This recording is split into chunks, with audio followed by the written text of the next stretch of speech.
வாய்ஸா இப்ப செங்கோட்டையன் பேசுறாரா? பாஜகவுடைய வாய்ஸா செங்கோட்டையன் பேசுறாரா? யாருடைய வாய்ஸும் யாரும் பேச மாட்டாங்க. அவங்கவுங்க சொந்த வாய்ஸ் இருக்கு, அந்த வாய்ஸ்ல தான் அவங்க பேசுவாங்க. இதுல பாத்தீங்கன்னா அவங்க இதுவரைக்கும் ஒன்னா இருந்தாங்க, அமைச்சராக இருந்தாங்க. அவங்களுடைய கருத்தை பேசுறாங்க, அது அவங்களுக்குள்ள பேசி முடிக்க வேண்டியது. என்ன பொறுத்தவரையில எல்லாரும் ஒற்றுமையா இருந்தா இந்த திமுக ஆட்சியை நிச்சயமா அகற்ற முடியும். உங்களுடைய வாய்ஸா இப்ப செங்கோட்டையன் பேசுறாரா? பாஜகவுடைய வாய்ஸா செங்கோட்டையன் பேசுறாரா? யாருடைய வாய்ஸும் யாரும் பேச மாட்டாங்க.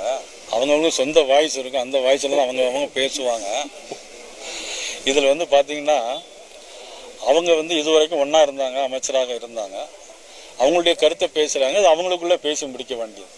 என்ன பொறுத்தவரையில எல்லாரும் ஒற்றுமையா இருந்தா இந்த திமுக ஆட்சியை நிச்சயமா அகற்ற முடியும். எனக்கு தேவை எங்களுக்கு தேவை இங்க நடைபெறுகிற இப்ப பாத்தீங்கன்னா தெருவில் கூவி விற்கிறாங்க.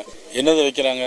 ஸ்கூலுக்கு முன்னாடியும் காலேஜுக்கு முன்னாடியும் விற்பனை நடந்துகிட்டே இருக்கு, தொடர்ந்து நடந்துகிட்டே இருக்கு. லாக்அப் 24 நடந்து முடிஞ்சிருக்கு. அதுல ஒரு மட்டும்தான் சாரின்னு முதலமைச்சர் சொல்லி இருக்கிறாங்க. அது மாதிரி பாத்தீங்கன்னா வெளிநாட்டுக்கு இன்னைக்கு 4-5 தடவை முதலமைச்சர் போயிட்டாங்க.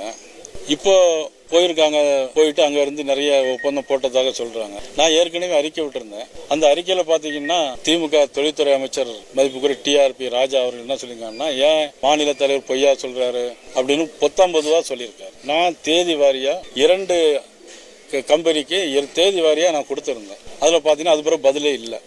இதெல்லாம் பார்க்கும்போது ஏற்கனவே நீங்க வெளிநாடு போயிருக்கீங்க, ஒரு வெள்ளை அறிக்கை தாங்கன்னு கேட்டிருந்தேன். அங்க தரவே இல்லை இதுவரைக்கும். அதனால நாட்டில் சொத்து வரி உயர்வு, மின்சார கட்டண உயர்வு, அதாவது சிறு குறு தொழிற்சாலைகள் ஆண்டுதோறும் மின்சார கட்டணம் உயர்த்தி இருக்கிறாங்க.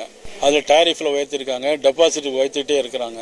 இதையெல்லாம் மாற்றம் கொண்டு வர வேணும். மக்களுக்கு எப்படி பாரத நரேந்திர மோடி அவர்களும் எங்களுடைய நிதியமைச்சர் மாண்பு நிர்மலா சீதாராமன் அவர்களும் எப்படி வரி குறைப்பு செய்திருக்கிறார்களோ அதுபோல மக்களுக்கு நன்மையை செய்வதற்கு ஒரு மாற்று அரசாங்கம் வேண்டும். அது எங்களுடைய தேசிய ஜனநாயக கூட்டணியாக இருக்கும்.